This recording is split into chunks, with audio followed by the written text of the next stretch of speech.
Hey, good afternoon, everyone. Happy Monday, happy Monday. I have two items at the top before I turn it over to our National Security Advisor, Jake Sullivan. Today, to mark Women's History Month, President Biden, alongside the First Lady and the Vice President and the Second Gentleman, signed a historic executive order that will direct the most comprehensive set of executive actions ever taken to expand and improve research on women's health. These directives will ensure women's health is integrated and prioritized across the federal government and will galvanize new research on a wide range of topics, including women's midlife health. The President and the First Lady also announced more than 20 new actions and commitments by federal agencies, which includes the launch of a new NIH effort that will direct key investments of $200 million towards this work. These actions also build on the First Lady's recent announcement that the Advanced Research Projects Agency for Health, Sprint for Women's Health, is committing $100 million towards transformative research and development in women's health.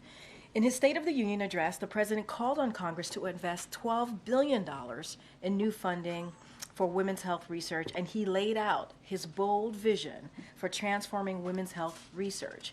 And with today's announcement, he's keeping that promise.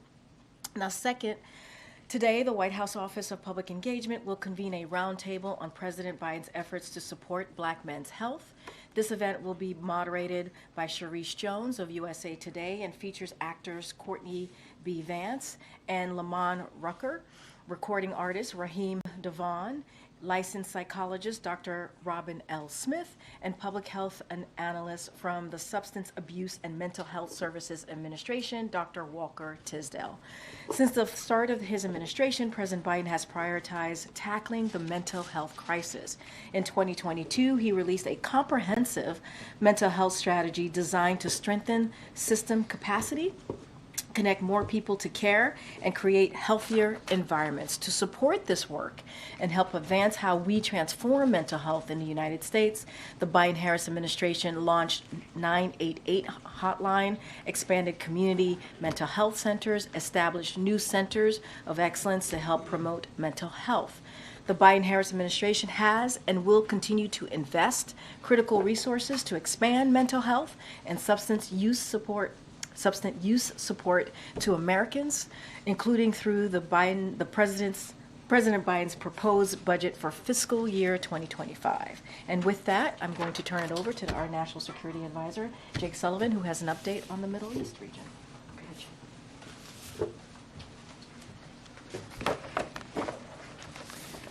Thank you. Thank you, Karine, and thanks, everybody. I've got a few opening comments, and then I'd be happy to take your questions. Earlier today, President Biden spoke with Prime Minister Netanyahu, as you all have heard. The two leaders discussed the latest developments in Israel and Gaza, and they spoke about the state of Israel's military operations.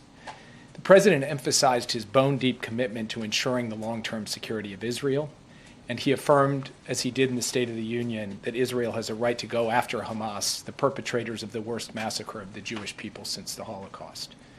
Israel has made significant progress against Hamas. They've broken a significant number of Hamas battalions, killed thousands of Hamas fighters, including senior commanders. Hamas's number 3, Marwan Issa, was killed in an Israeli operation last week. The rest of the top leaders are in hiding, likely deep in the Hamas tunnel network. And justice will come for them too, and we are helping to ensure that. At the same time, more innocent civilians have died in this conflict, in this military operation, than in all of the wars in Gaza combined, including thousands of children. A humanitarian crisis has descended across Gaza, and anarchy reigns in areas that Israel's military has cleared but not stabilized.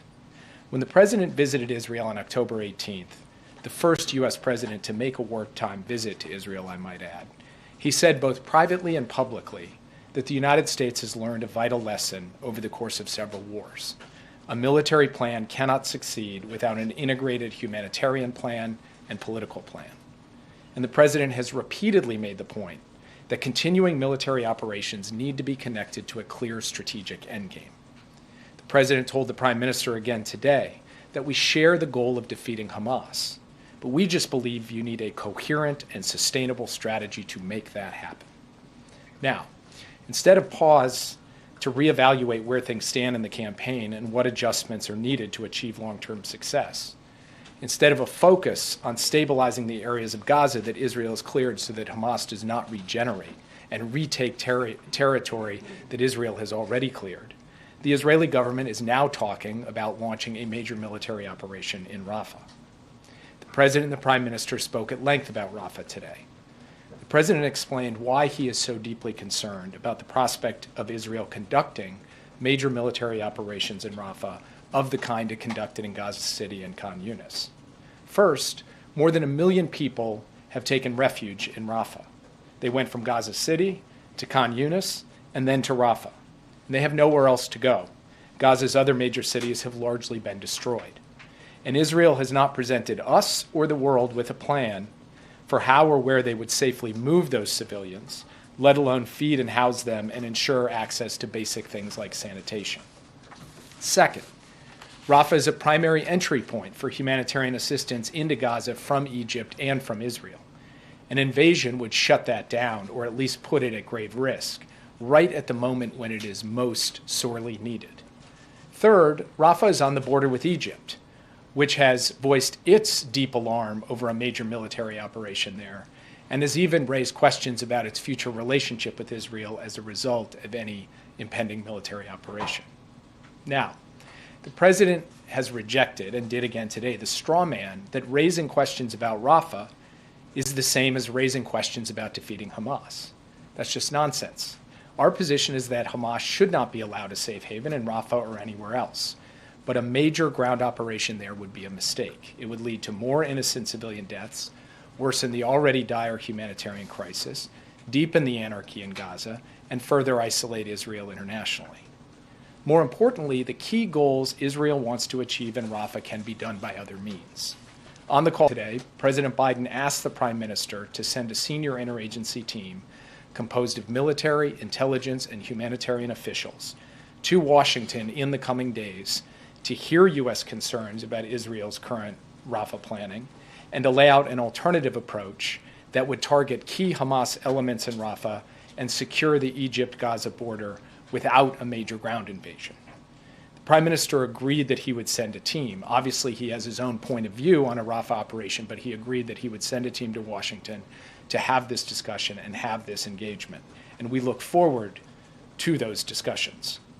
The President and the Prime Minister also discussed the ongoing negotiations for an immediate ceasefire for several weeks in return for releasing hostages currently being held by Hamas and other militants in Gaza. We would look to build on that ceasefire into something more enduring and use the space created by a cessation of hostilities to surge humanitarian assistance at a vital moment. So far, this deal has been more elusive than we would have hoped, but we will keep pressing because we regard this as an urgent priority. As I've said before, Hamas could, of course, end this crisis tomorrow if it chose to do so.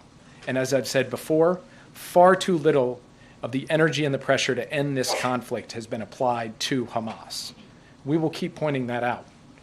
The President and the Prime Minister agreed to stay in close touch in the days and weeks ahead on all of these issues, and of course, their teams are in daily contact on every element of this crisis, as well as the other threats that Israel faces from around the region and the shared threats that the United States, Israel, and others of our allies and partners face from Iran and its proxy forces across the Middle East. And with that, I'd be happy to take your questions. Yeah. You mentioned that the ceasefire deal had been elusive.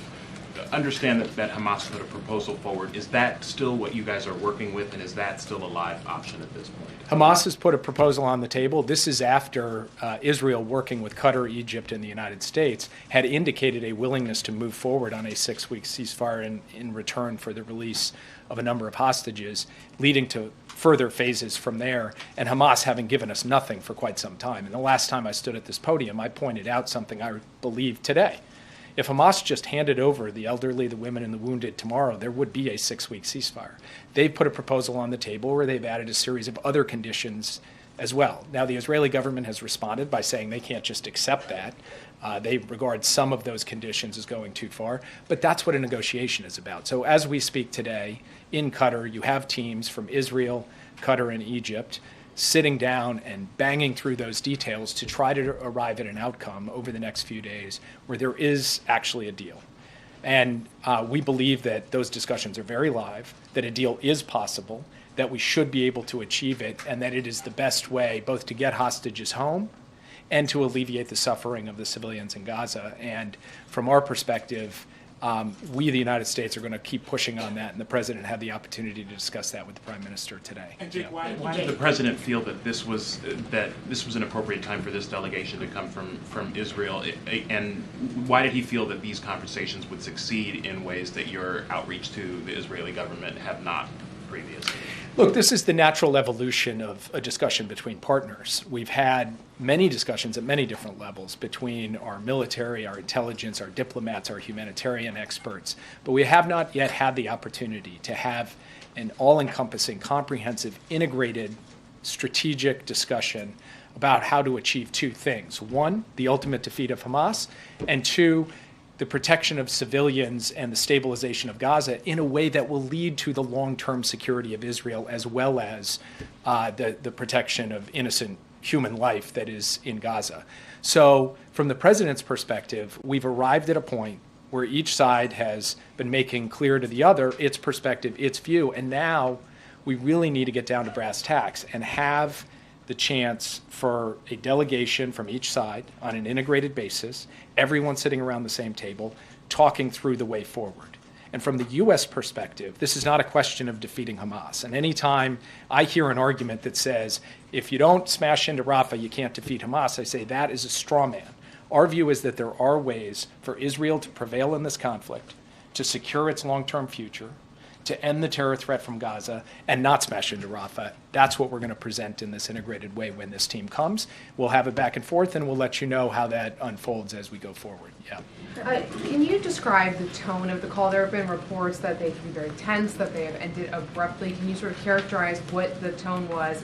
And then also, did the President say that an invasion of Rafah is his red line? And what does that mean? I went over the red line issue, which I know is the obsession of this group last week. I've got nothing more to say on that front, as you know, particularly for me. I think that's something that is posed in your questions. It's not stated as a declaration of our policy, and we've made that clear. With respect to the call, I'm probably not the best person to give a kind of assessment of body language and tone. I can confirm it did not end abruptly. It ended in a totally normal way when they had each gotten through all of their points. And I would say it was very businesslike. Each of them recognize that we are at a critical moment in this conflict. They share a common objective, that is for Israel to prevail over Hamas.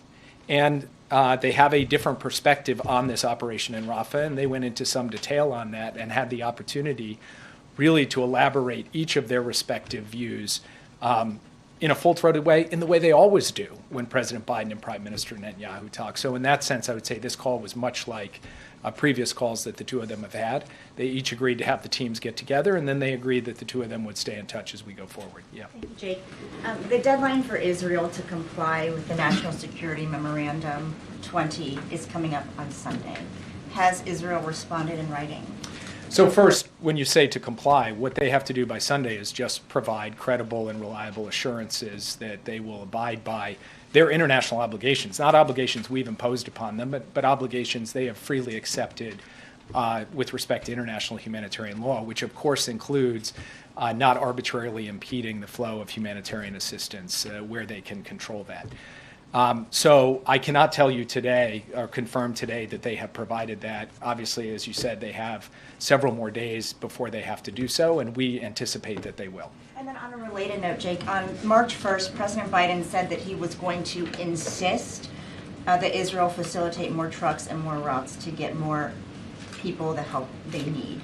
On today's call, did he make that clear? Well, even before today, the results of the president making clear that this was a priority for him and his team working that at a detailed level operationally on the ground in Israel has resulted in certain steps, including the opening of a new gate that we have seen since the president gave the State of the Union, and work to flow more convoys to the north along the beach road as well, in addition to other steps like the landing of the first ship through a maritime corridor on the beaches of Gaza, and active work going forward to get that pier that the president announced set up off the coast of Gaza as well. So we have taken steps. The president reaffirmed today the need for Israel to do everything in its power, and even more than it has already done, to address the humanitarian crisis. And obviously we saw a UN report today, which Director Power of USAID spoke to quite eloquently. It's an alarming report about a possible impending famine if everyone doesn't do their responsibility to ensure we address that. That starts first and foremost with Israel, who has an obligation to step up and ensure that more is done to deliver food to starving people in northern Gaza. But it's also incumbent on us, the United States, and the rest of the international community to step up as well. We're proud to be the largest contributor of humanitarian assistance to Gaza, but there's more we can do, and there's more others can do as well. This has to be an all-hands-on-deck effort. Yeah. Thank you, Jay. Given that alarming report that famine right now is imminent and the humanitarian catastrophe there, are words enough when it comes to discussions with Israel? Does there need to be some conditions put on military aid? Well, first, obviously words aren't enough. It's action that matters. And the action that matters is flowing trucks and ships worth of humanitarian assistance, particularly food, water, and medicine to people who are gravely in need of it, as elaborated in that report. As I said, in the last few days, we've seen some steps forward. We need to see those sustained. We need to see them built on. But ultimately, our judgment comes down not to pledges or promises or words. It comes down to action. And we're going to continue to press on Israel to see the kind of action we want to see. And then we're going to take responsibility to do our part. And that's, for example, what the temporary Pier is all about. Reports that more than 20 people have been killed in that hospital attack. How confident is the U.S. that Israel is doing everything in its power to protect civilians? I'd make 3 points about the reports of the attack at Al-Shifa Hospital overnight, last night and into today. First, Israel states that it was going after senior Hamas commanders and Hamas militants, and it is clear that Hamas fired back at Israel from that hospital. Second, we have seen Hamas, over the course of this conflict, use civilian facilities, including hospitals, to store weapons for command and control and to house fighters.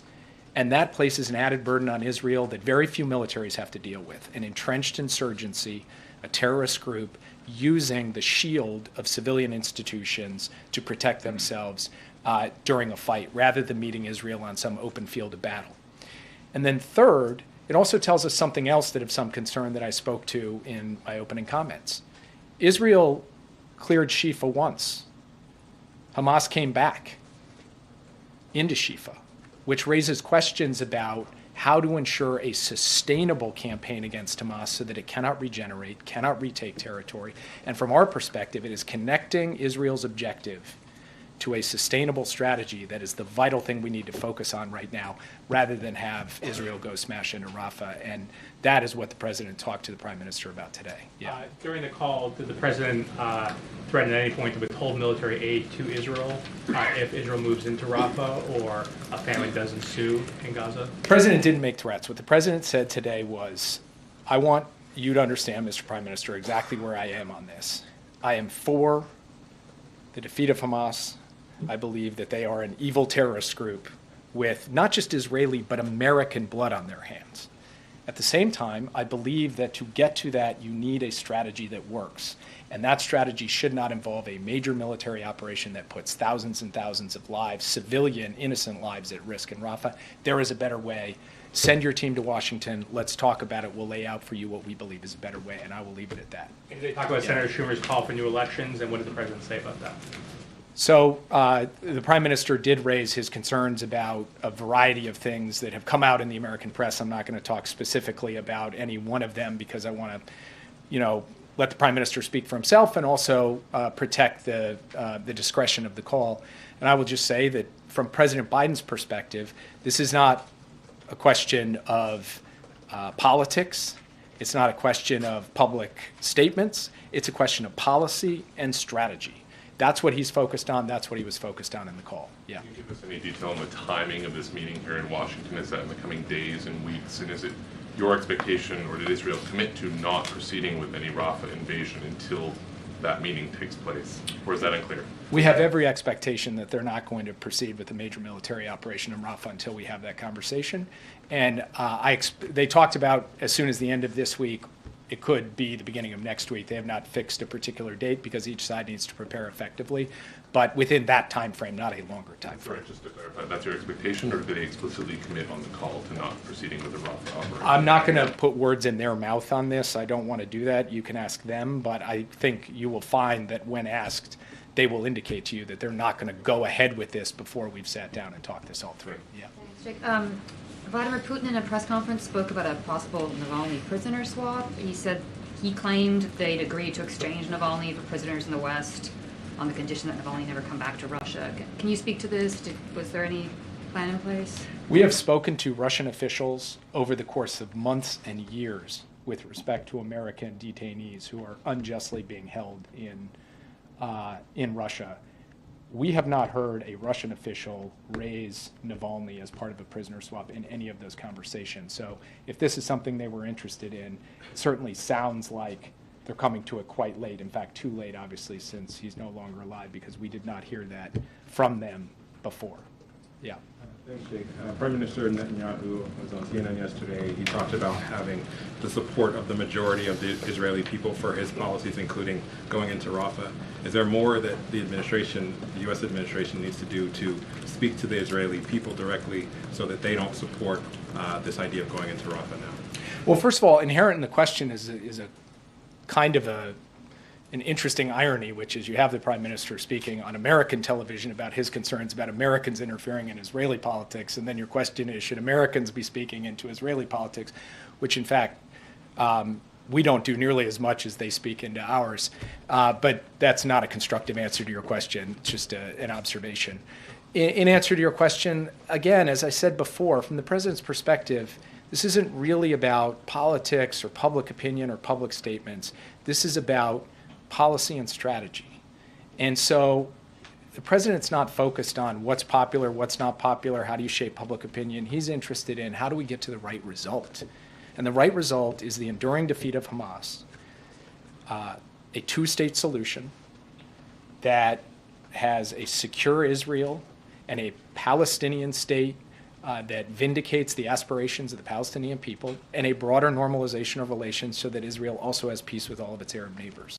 He believes we need to drive to that outcome, and while it is true that many voices in Israel can't see that today, that is not going to alter the President's view from his perspective that that is what is not just in the U.S. national security interest, but it's really the only solution to Israel's future as a democratic Jewish state that is secure and at peace with its neighbors, including its most immediate neighbors, the Palestinian people. Yeah. Thank you, Jake. The head of UNRWA, Mr. Paul Lazzarini, said today that he was denied entry to Gaza. The day, which you mentioned the report that northern Gaza is facing imminent famine. So is this an issue that you're raising with the Israelis? And on another question, there is 5,000, according to the ICRC, prisoners that's been missing. Nobody knows anything about them. They're being held by the Israelis, including doctors and journalists, and the arrest of one of our colleagues of Al Jazeera this morning as well. What can you do to push the Israelis to at least declare where are these prisoners so their families know where they are? Because most of them, according to our knowledge, are civilians. So with respect to Mr. Lazzarini's efforts to get into Gaza today, this is the first I'm hearing that he was denied access. Obviously, we'll inquire as to the circumstances of that. Second, with respect to the detention of an Al Jazeera journalist today, I've seen the reports. I saw them just recently before coming into this briefing room. I have not had the opportunity to raise that with my Israeli counterparts. We'll do so. Obviously, we believe that the protection of journalists and the capacity for journalists to do their jobs, even in difficult circumstances, even in war zones, must be protected. That's something this administration takes very seriously in all contexts. And then finally, we have regularly indicated to the Israeli government that they have a responsibility under international humanitarian law, not just with respect to the conduct of their military operations, but obviously with respect to the treatment of and access to prisoners in their custody. That's something that we will continue to remind them of as we go forward, even as we would also point out that the enemy they are fighting doesn't even come close to the same sport, let alone the same ballpark of caring a lick about anything to do with international humanitarian law. Yeah. After the State of the Union, the president was picked up on a hot mic saying he told Prime Minister Netanyahu they were going to have a come to Jesus moment.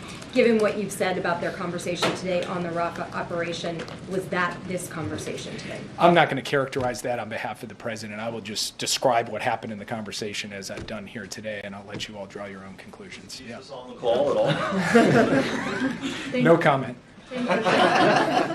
So why is it that it seems so hard for this administration to stand up more firmly to Benjamin Netanyahu? He has been ignoring many of your requests. He's now threatening to launch an offensive in Rafah. And the answer from the White House so far has been pretty soft, and the U.S. are still sending weapons to Israel. So it seems like there is a big cautiousness from the White House.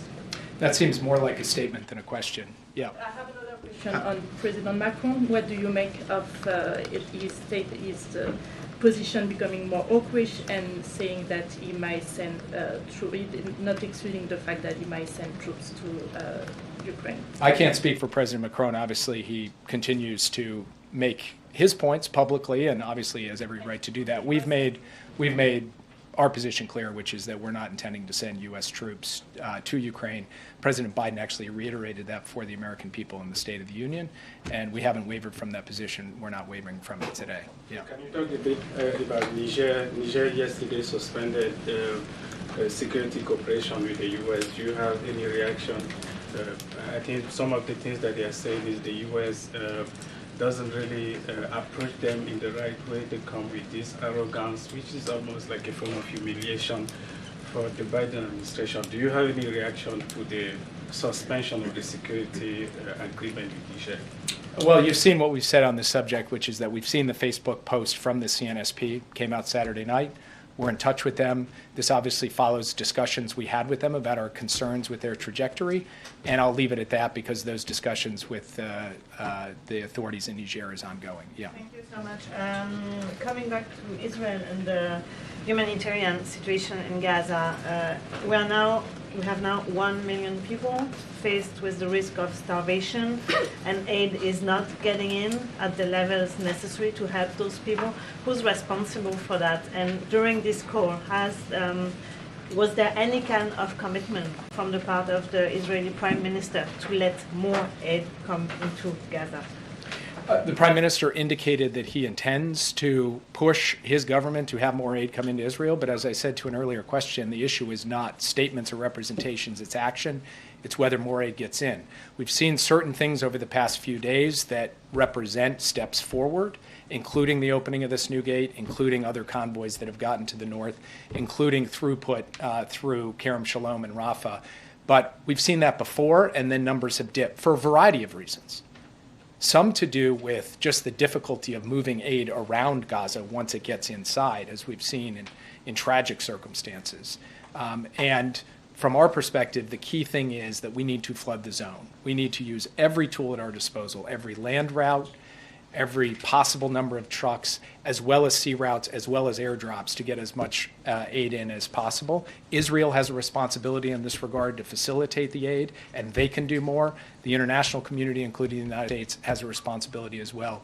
We have done a significant number of things. We can do more. So from our point of view, this is an urgent undertaking, an urgent priority, and we will keep at it. Yeah. I have one on Russia and then a follow-up on Haiti, if possible. I know you said, when asked about President Putin's comments yesterday, that you hadn't heard of a Russian official raise Alexei Navalny as part of a prisoner swap. You said that they had come to the table too late. Is that a way of saying that negotiations for to release reporter Evan Gershkovich and Paul Whelan are not on the table? Are there any active efforts going on right now for that? We have had a continuous effort to secure the release of both Paul Whelan and Evan Gershkovich. We will continue until they are free. And that means regular communication at senior levels with the Russian Federation, making a series of offers, which we have done over time and will continue to do. So no, we have not slackened 1 inch in our zeal to get the two of them out. It remains an utmost priority of ours, and that work will continue, notwithstanding the tragic death of Alexei Navalny. Yeah. One more on Haiti. The State Department announced this weekend that more than 30 Americans had been evacuated from Haiti, but they were evacuated from a northern city, not Port-au-Prince. And today the State Department said that more than 1,000 U.S. citizens have reached out asking about their options for departing the island. Are there plans for the U.S. to do more specifically out of the Port-au-Prince area? So first, my understanding is that more than 1,000 Americans have been in touch with the embassy to seek more information. Some number of those have asked for information about departing. Others have asked for information about how to remain safely, or if they choose to depart in the future, how they might do so. So the 1,000 is really a broad universe that encapsulates a number of different categories. Second, as you noted, we did have our first evacuation flight out of Cape Haitian.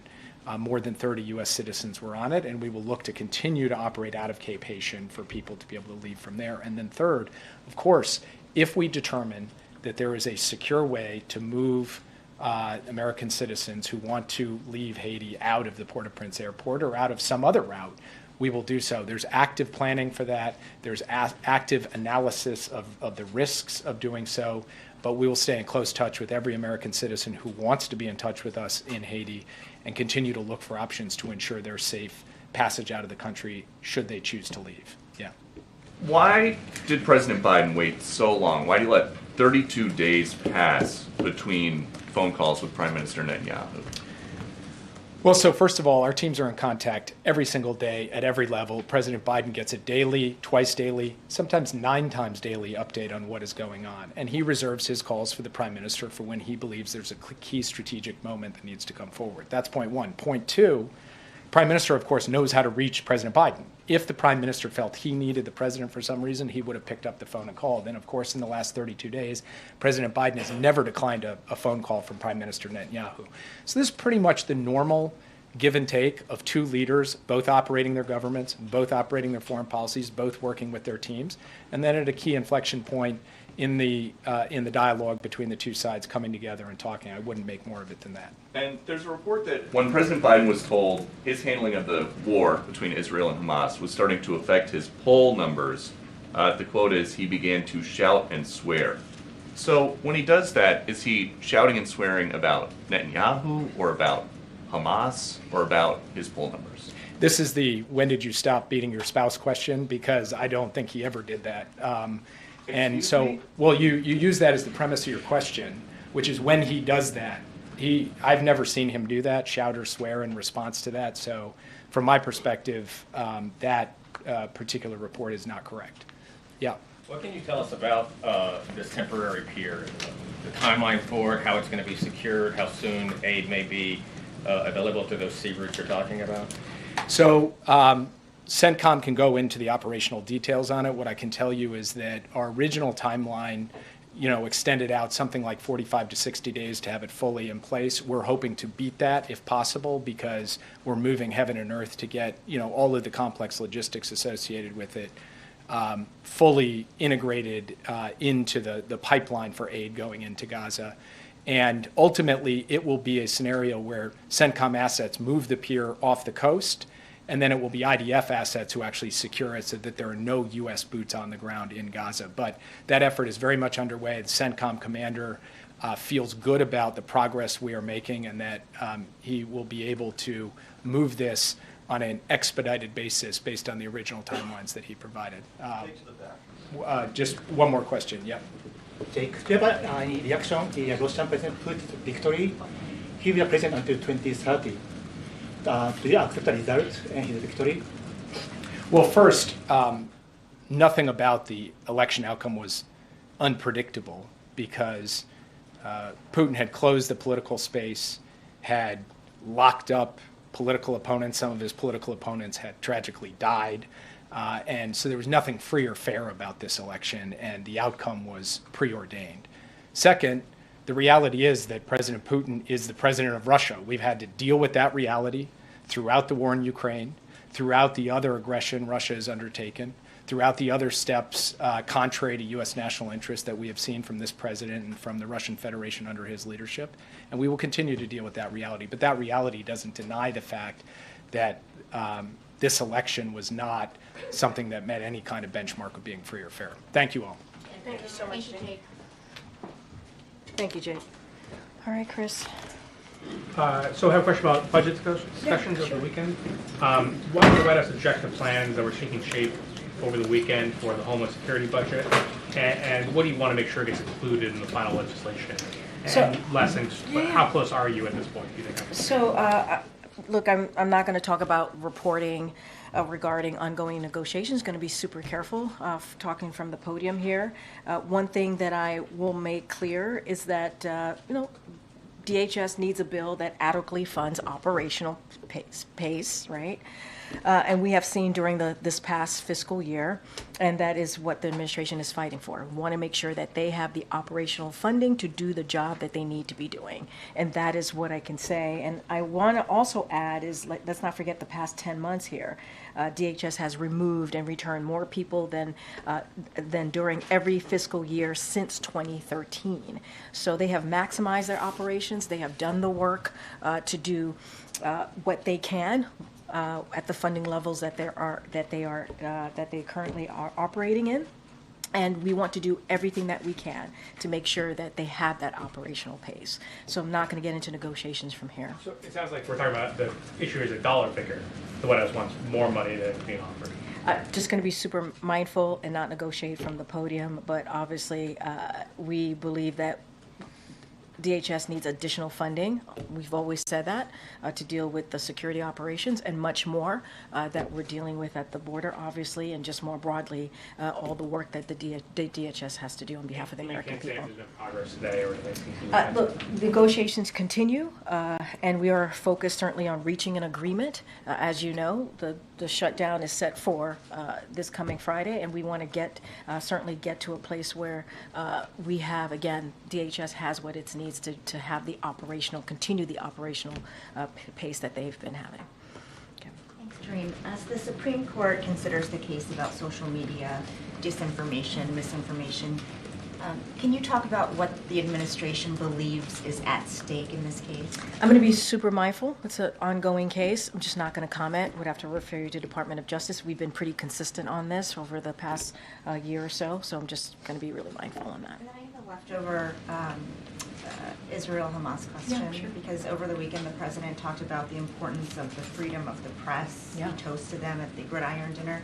Has he or anyone in the administration pushed Israel to allow foreign media into Gaza to cover it? So look, as Jake said, there's continuous conversation that we have with the leadership of the Israeli government. I don't have anything to share on that particular question. You heard directly from the president as it relates protecting the freedom of the press, protecting journalists. We've always been very clear about that. The president has spoken to that numerous of times. I can't speak to that particular conversation on that issue. We want to make sure, right? We want to make sure that freedom of the press is respected, that journalists are protected, and so that is something that the president has had conversation with leaders over the past 3 years as it relates to that, as it relates to obviously humanitarian issues as well. We've always had those conversations. It doesn't matter if it's our allies or friends or whoever it is. We've always been pretty consistent. But I can't speak to any direct conversation that the president has had on that issue. What are the remaining sticking points on the DHS funding bill? And some Hillaids say that the White House came in at the 11th hour. Did the White House step in too late? I mean, look, let's be very clear here and take a step back. When it comes to funding the government, that is something that is the basic duty of Congress, is to do that, right? It is their job to keep the government open. It is something that Congress has to do on behalf of the American people. There are critical programs that Americans need, that American families need. The DHS funding, more specifically, as what is obviously being discussed, is important, right? For DHS to do the work that they're currently doing as we think about the border, as we think about the immigration system. So it is their job, it is their duty. I'm not going to speak into timeline as to when we started to have conversations with them. I'm not going to speak to negotiations that are currently happening. Certainly not going to do that at the podium. We believe it is critical and important to continue the operational pace that DHS needs to do their job. Obviously, we've been pretty consistent as well over the last 3 years asking for additional funding. And so I'm just going to be really mindful and not negotiate from the podium. Thanks, Karine. Does the administration still have close contact with social media companies, and in specific, are there still communications about removing misinformation? Look, I'm going to be, I know there's currently SCOTUS, well, I don't even know if it's happening right now, but there's this particular Missouri case. I'm going to be super mindful, super careful, and not to answer a question that is, adjacent to what's happening with this particular case. I don't have any conversations to speak to or to lay out to you about conversations with social media. Obviously, the president tries to communicate with Americans and meet them where they are. You see us do that pretty consistently. I just want to be super mindful as there is an ongoing case happening at this time. Even speaking about the particularities of the case, more broadly, can you talk about the administration's concerns on the kind of misinformation that's on social media? We've been pretty consistent about the importance of, it is the responsibility of social media to make sure that what is on their platform is not misinformation, not disinformation. We've been always very clear about that. I just don't have conversations to lay out or to speak to, but we've been pretty consistent for at least the past couple of years on that. A temporary pause on SB4, the controversial Texas immigration law, is set to expire at 5 p.m. today if the Supreme Court doesn't take action. What is the administration's plans if that does go into effect? So a couple of things. Going to be really careful not to comment not to comment beyond what the DOJ filings have laid out, so have shared with all of you. So I'll say this: I will point out that Department of Justice makes clear that SB4 is flatly inconsistent with the Supreme Court's decision in Arizona v. United States in 2012, and more than a century of additional precedent. But generally speaking, SB4 is just another example of what we have seen from the governor of Texas, Governor Abbott, attempting to politicize what's happening at the border, politicize obviously what's happening with the immigration system. And so, look, the president's going to be focused on making sure that there's significant policy changes and resources we need to secure the border. And so that is why he's going to continue to call on congressional Republicans to pass the bipartisan border security agreement that came out of the Senate just a couple of months ago, an agreement that was supported by the Border Patrol Union, U.S. Chamber of Commerce, and that we worked on for months. And we believe that is going to meet the needs that we have with the border challenges and deal with some real immigration policies. Outside of that, I don't have anything else to share, but clearly the Department of Justice has been very clear on their filings on SB4. Good. Thank you so much. A domestic question, then 2 quickies on foreign adversaries. First of all, what is the White House planning for Iftar this year? And what is your message to Muslim Americans about this particularly difficult year? Look, we are going to, I don't have anything to share about an event as it relates to Iftar. What I can say is that we've been very consistent and very clear that this conflict is personal and painful for many, and the president has been clear on that. We have been clear from this podium. He respects all Americans to speak out and for their voices to be heard, as long as it's peaceful, obviously. But we understand that it is a painful time for a number of communities. As you know, we've had senior White House officials meet with members of the different communities, whether it's Arab, Muslim, Palestinian communities, to talk about their views, to voice their concerns, and we welcome that. I just don't have anything to share on any events or beyond that. Okay, so Pakistan conducted 2 airstrikes over what they say are militant hideouts in Afghanistan. Was the U.S. consulted on that? Were these coordinated attacks? And are you concerned about the potential for violence escalating in that region? And then a quickie on South Korea when I'm done. North Korea. A quickie. All right. On Pakistan, just a couple of things that we do want to share with all of you. We are aware of the report, obviously, that Pakistan carried out airstrikes in Afghanistan in response to attack in Pakistan on Saturday at a military post. We deeply regret the loss of life and injuries sustained during the attack in Pakistan. and the loss of civilian lives during the strikes in Afghanistan. We urge the Taliban to ensure that terrorist attacks are not launched from Afghan soil. We urge Pakistan to exercise restraint and ensure civilians are not harmed in their counter-terrorism efforts. We urge both sides to address any differences through dialogue. We remain committed to ensuring that Afghanistan never again becomes a safe haven for terrorists who wish to harm United States or our other partners or allies. So we've made that very clear, and we're going to continue to be consistent.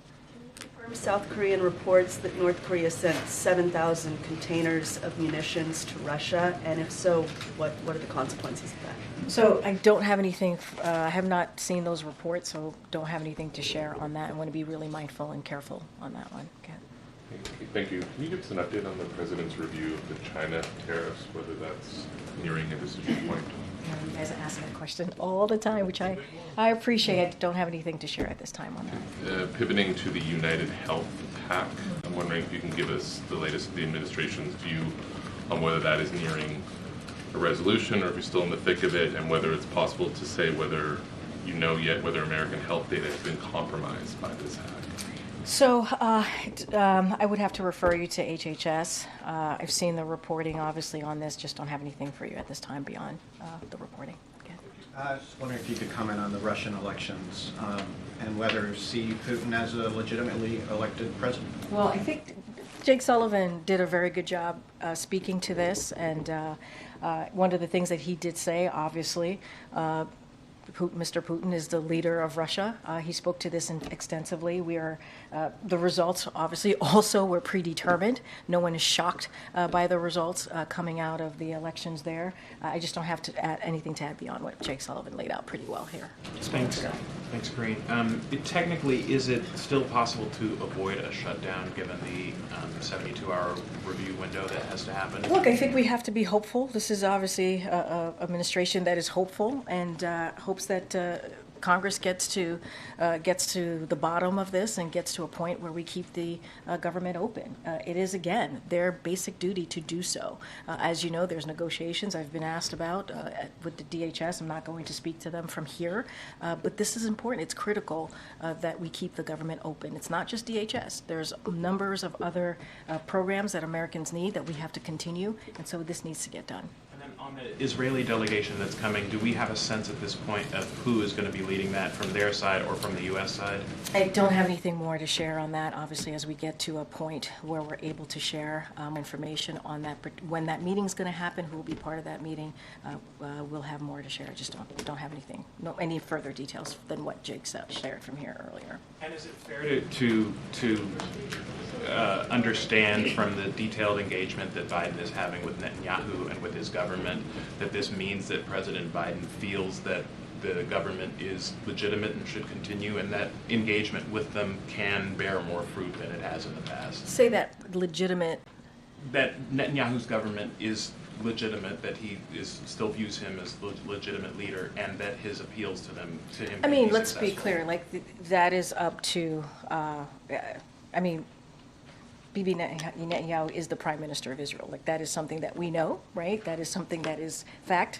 That doesn't change anything. That is the reason why we've been in constant communication with the Israeli government from all levels, right? And so that has not changed, right? That is as far as. I asked because Schumer suggested that maybe should not longer. Look, that is something for, as it relates to any elections or anything like that, that's up to the Israeli government, right? That is something for them to decide. I can't speak to that. What I can speak to is the president and his involvement and his engagement. I think it's important that he had this conversation with the prime minister today about Rafah, about how we move forward. And so, Jake Sullivan did a really good job laying that out, what that's going to look like, how that conversation went. The president doesn't want to see a military operation go into Rafah. He's been very clear about that. He wants to make sure that innocent lives are protected, and it has to be done in a way that we don't see Palestinian lives, lose any more Palestinian lives. But understanding that Israel has to go after Hamas, right? A terrorist organization. We understand that. So there's going to be a conversation with both sides, obviously. It's going to happen. But I just don't have anything else to share further from that. Thanks, Karine. The president has quite a bit of travel this week. I was hoping you could tell us a little bit about what he's doing beside his political activity, as well as how he's going to be engaged with these ongoing negotiations to make sure there's not a shutdown. So look, I'm going to answer your, talk about the last part of your question first. Obviously, the president's always engaged, always communicating with his team. It doesn't matter where he is, if he's at the White House or anywhere else in this country or the world. He's president wherever he is.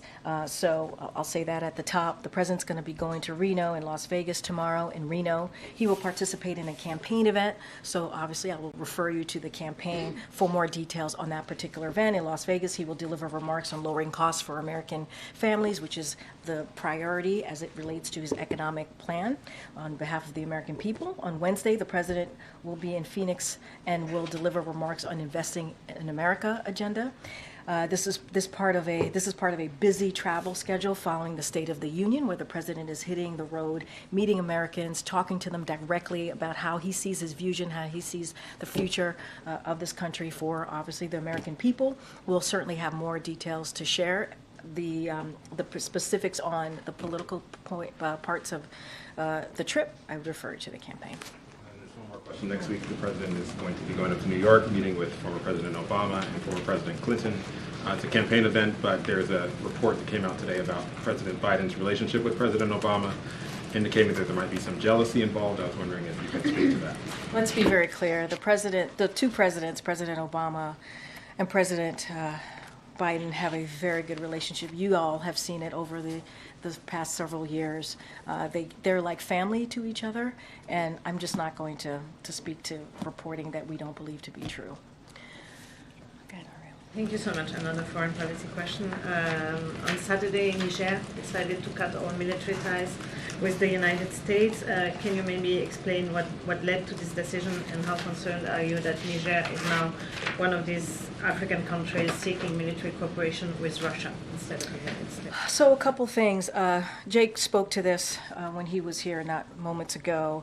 Let me just say two top lines about the situation in Niger first, which is since the coup last year, we sought to work with the Nigerian junta towards a democratic transition and our shared security interest.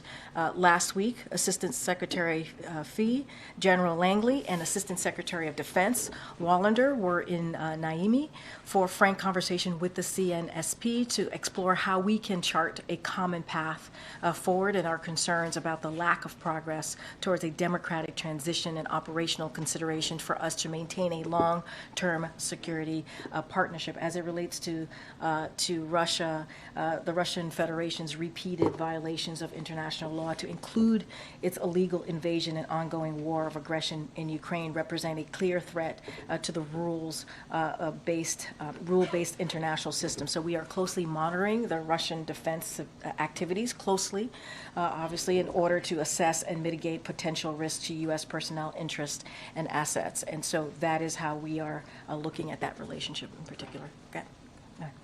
Thanks, Karine. When will the president hold another news conference so we can ask a question of him without having helicopter noise or jet noise in the background? I don't have anything for you to share. Obviously, the president, as you were just saying, the president takes questions pretty regularly, enjoys having engagement with all of you. I don't have a press conference to lay out for you at this time. Is there talk of one? I don't have anything for you, but as I said, the president enjoys engaging with all of you on a regular basis, and he'll continue to do that. I think I have to go. I'll take your question last, okay? Thank you. The North Carolina Lieutenant Governor and other state officials sent a White House letter about Owet Hagos, who was arrested in the state last week. I'm wondering if... Say that one more time. Arrest of who? Owet Hagos in North Carolina last week. I'm wondering if the White House has seen the letter and if you have any information about it. I don't have anything to share on that particular letter. I'm happy to go back to the team and let you know. Thanks, everybody. See you on the road. Thanks, Karine.